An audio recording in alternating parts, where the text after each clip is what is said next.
তো ভিউয়ার্স আসসালামু আলাইকুম। ম্যান পাওয়ার 62 ম্যান পাওয়ার দিয়ে কীভাবে 5 পকেট 250 পিস আউটপুট করা হয় সে ভিডিওটা আপনাদেরকে দেখাবো। দেখুন এখানে আউটপুট হচ্ছে, কোয়ালিটি চেক করতেছে।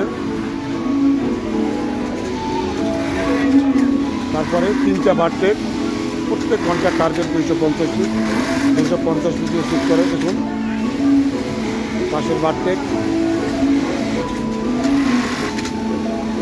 দেখুন এখানে 100% কোয়ালিটি মেনটেন করে কাজ করতে হয়। এখানে প্রত্যেকটি গার্মেন্টসে এক্সপোর্ট করা হয়। তারপরে হলো বটম হেম, বটম হেমে 2টা মেশিন এবং প্রত্যেক ঘন্টার টার্গেট হলো 250। এরপরে হলো বডি, উল্টানো হচ্ছে হেল্পার। এরপরে হলো ওয়েস্ট বেল চেক। প্রত্যেকটি পয়েন্টে কোয়ালিটি আছে, কোয়ালিটি দ্বারা চেক করা হয়।